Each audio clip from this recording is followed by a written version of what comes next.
Agents, hey, this is Luis Moreno with Think Medicare, Think ACA. All right, got a question from an agent. Luis, I've got numerous clients who I've got to submit documents to satisfy some eligibility requirements. Help me out here. What can I send them? How do I find out what I can send to satisfy each of these eligibility requirements? So I'm going to share that with you. But before I do, please make sure that you comment.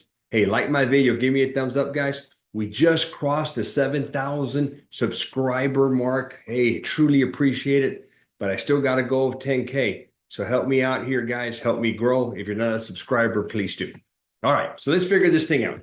So with an ACA policy, when you submit it, you're going to get an eligibility notice.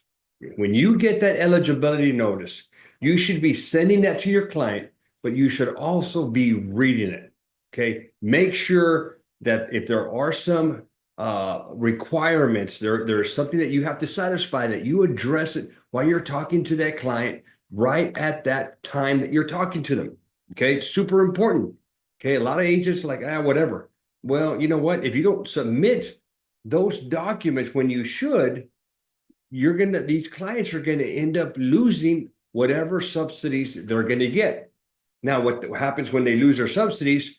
Well, they lose that extra help, the premium skyrockets, and they're probably gonna cancel. But it's gonna create a very bad experience. And if they're on auto pay, well, that high premium is gonna come out of their account. You're gonna get a phone call, and it's probably gonna be an angry phone call. So you're gonna want to try to satisfy that requirement up front and get it over with.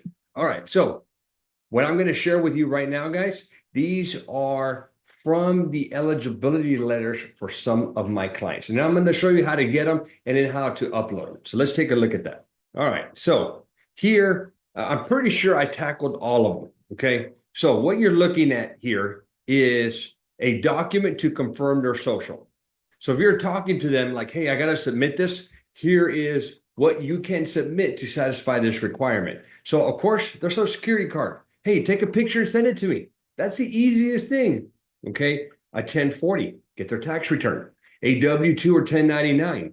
A W-4 withholding allowance certificate. I don't know what that is. Pay stub or an O-1095 maybe. Yeah, I guess. A pay stub. Social security documentation. A military record, a military ID card. I guess, can't remember if my old one had a social on it. I would be surprised. I don't know. Okay. A military dependence ID card, unemployment benefits letter, a court order granting a name change showing the original last name and the new one with a social, or a divorce decree. All right. That's Social Security. Let's go to not incarcerated. Okay. You get somebody that gets out of prison. Okay, well, they need to have insurance, assuming they're going to get a job or they have a job, they've got income, you write them up, and now they have to prove that they're still not in jail.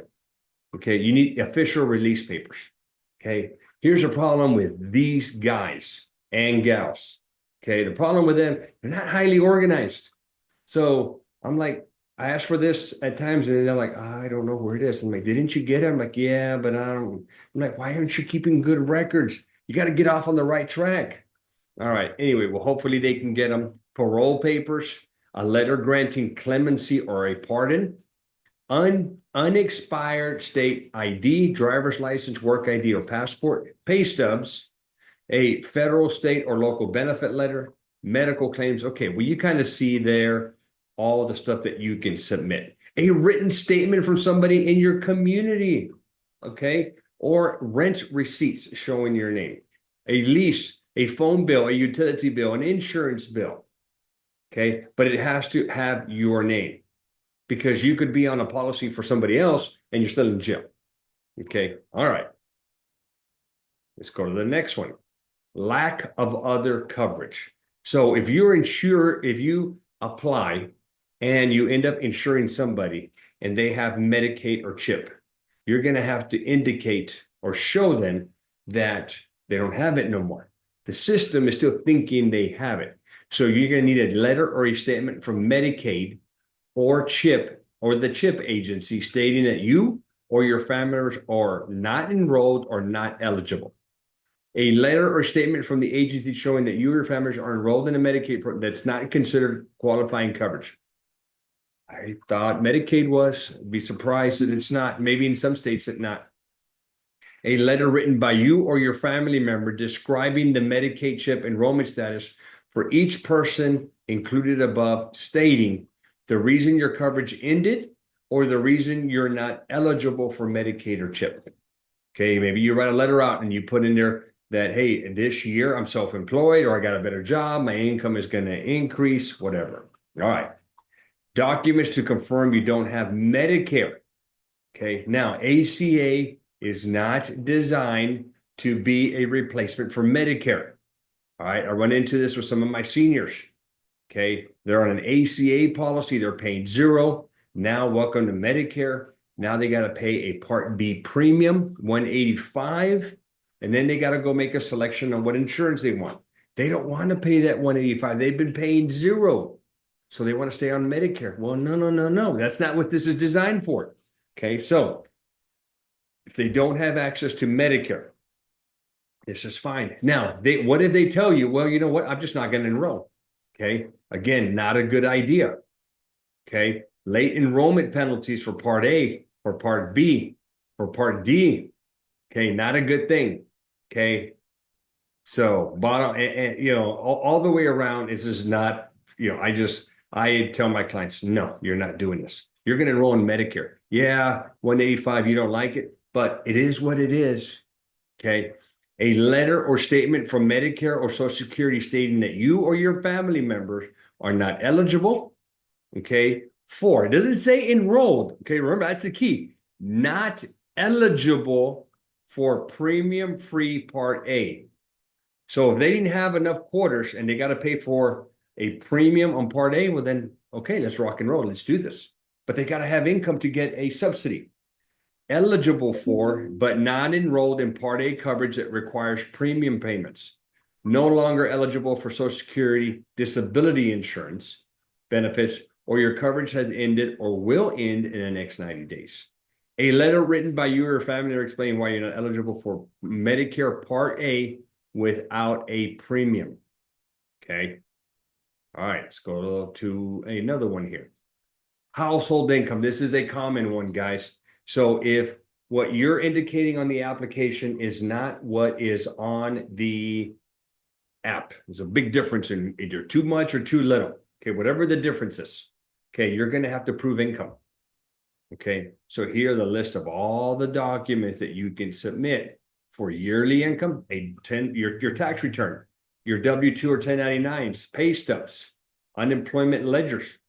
I guess you can get that from QuickBooks. I don't know how to get a ledger. Social Security statement. Okay, unemployment or trade readjustment benefits letter, or a written explanation. I have done written explanations a lot. I have put explanations in here like, hey, I had a regular job. I'm now self-employed. I am doing this, and this is what I anticipate to make in 2025. And you just list that, you sign it, and you send it in. And usually it gets checked off. Documents to confirm self-employment income. Your 1040, okay, your K-1s, your personal tax return, bookkeeping records. Documents to confirm unearned income. Maybe your annuity statement, okay, your pension statement, proof of strike pay, and so forth. You got the whole list of stuff that you can submit for household income. Immigration status, this is another common one. Okay, well, if they're not a U.S. citizen, then they have to have one of these legal immigration statuses. Okay, a green card, a reentry permit, and so forth. Okay, you're going to have to upload those and put that data in. U.S. citizenship, let's say that you indicate that they are a citizen. All right, well, now you're going to have to submit one of these documents, the passport, certificate of naturalization, certificate of citizenship, a state enhanced driver's license, or a document that you're part of a recognized Indian tribe. If you don't have these, then what you can do is you can submit one of these documents below along with one of these documents. Okay. You got to get HealthCare.gov, what they're requesting to satisfy the requirement. Now, what do you do? Where do you go to go get this? All right. Well, I do it through HealthSherpa, guys. And this is what you're going to do. You're going to click on, once you log in, click on client. Okay. Or clients. Do a search for your client. This is the client view. Okay. Then what you will do is at the very, very top of this, you're going to see follow-ups. And it's going to tell you there, okay, this guy's got to verify income. Okay, perfect. Gives you the name of the person who needs to verify it. Okay, and the deadline. You're going to click on verify. Once you do that, you're here. You'll do the drop down, select the document that you're uploading, and then wherever you stored that document on your computer. All right. And then you just upload it. Okay. Well, last question that I've got from a client, like, what did they text it to me? How do I upload it? You got to think sometimes outside the box. Okay. So what I do with a lot of my clients, I'm like, look, let's make this easy. Okay. Take the document, put it on your desk. Okay. Take a picture of it with your phone. Open the photo app. All right. Yes, it sounds like that. Then what you're going to do is I want you to text me that picture. In fact, what I tell them, I'll send them a text. Hey, John, text back to this number the picture that you just took. Okay, you get the picture. Great, you've got it now. Then what you do is you email it to yourself. Okay, email it to yourself, pull your email up on your computer, save it to wherever you're storing all these documents. And then when you hit the select, or the folder where you're going to find it, then you grab it from there. All right. That's how it's done, guys. All right. I would highly urge you, make sure that you're collecting these docs. Otherwise, again, this is a chain of events that will happen. Number one, they'll lose their subsidy, which causes the rate to skyrocket. Number two, they get a bill, they freak out. What's going on? They call you, they're angry. If you haven't set up on a draft, that draft's going to come out of the account because they don't pay attention. Okay. So it's not going to be a good thing. Then get that call. You're not going to be able to fix it, or you lost a subsidy. Now you're going to have to redo this whole thing. So what you want to do is you want to make sure that you are checking up with every single client. Let them know, hey, this is what's going on. Now, you can do this with Agent CRM, the CRM that I use and recommend. Okay. We email these people. We text them. Hey, John, we need this document. Otherwise, you're going to lose all your help and the rate's going to skyrocket, dude. And I'm not going to be able to help you. And you're probably going to lose your insurance. Get me this doc. Now, I don't tell them I don't need it until May. I tell them I need it now, right now. Get me this document. Okay. All right. This is, of course, after I've already closed it. But pro tip, you're talking to your client, you're collecting the data, you're doing all what you're supposed to do, the consent and the confirmation, and you're rocking and rolling. Okay. You need to make sure that you check that eligibility when it comes up. Send it to them and tell them, hey, John, look, I got to submit this thing, man. Go get your security card, go get your pay stub, go get whatever's required and send it to me right now over the phone so we can take care of it. All right. That's my pro tip. And guys, finally, hey, if you're not a subscriber, come on, help me out here and subscribe. Number two, if you click on the description on the more, I got a lot of stuff for you guys, a ton of stuff. Okay. I've got my smart books for ACA and Medicare. Okay. I've got the link for you to get Agent CRM. It is a must, guys. You know what? If you don't have a CRM, it's like you're not working smarter. You're working harder, and you may be successful, but you're working harder. Well, I don't want to work hard anymore. I want to have tools that help me either become more efficient so I can make more money, or I work not as hard. And Agent CRM allows you guys to do that. And here's what happens. When you use my link, guys, you're getting what I've created to run my agency. Workflows, campaigns, These are automations that I've made for ACA, Medicare, life, dental and vision, and P&C. Now, here's what's coming, and it's just around the corner, is I've updated them to a 2.0 version, and now I've made them also in Spanish. Every single one of them will be in Spanish. So if you don't have agency, click on that. Lastly, here's what I've got for you. Okay. A lot of agents ask me this, Luis, where do I get leads from? Because I'm very knowledgeable. I'm a good salesperson, but I need to get in front of a lot of people. Well, you know what? If I had the answer, guys, I'd be on my own island right now in the Caribbean somewhere, and you'd have all the water behind me. I'd have servants with banana leaves feeding me grapes and me telling you, here's where you can get the pot of gold. Okay, but I'm in my office working. So obviously I don't have the secret, and I don't think anybody does. You've got to grind it out like all of us have grinded it out.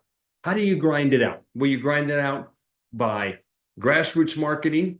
Of course, you get out there, create connections, and get referrals. Okay, get leads from, get people that have books of business like P&C guys, your colleagues, doctors, clinics, CPAs, tax preparers, financial guys. Get out there and create connections so they can share their books with you. And also, this is not an or, this is an and. You should be buying leads, doing stuff to get leads.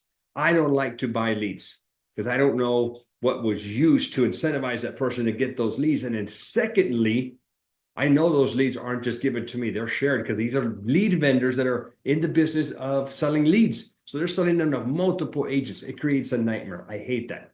So what I have told agents, this is what you need to do. You need to go buy your own, or you need to go create your own leads on social media. Get out there and create content and advertise on social media, Facebook and Instagram. So if you do not have or don't know how to do this, I've got a lady. Her name is Shauna. She's good. She helped me out. Okay, I've got a lady. She's got a course that she sells that she will teach you how to run your own ads. So you can either be dependent on somebody else and buy them from them, and you're kind of a slave to them and at their mercy, or you create your own leads that you only get. So if you want to be in that position where that happens, down below is a course. Click to close. Click on that course. Click on my link. Get to the course. You can buy the course. Super, super good. Okay. I highly recommend it. So if you don't know how to do this on social media, that's the course for you to get. All right, guys. Thanks again. Don't forget to comment, like, and subscribe.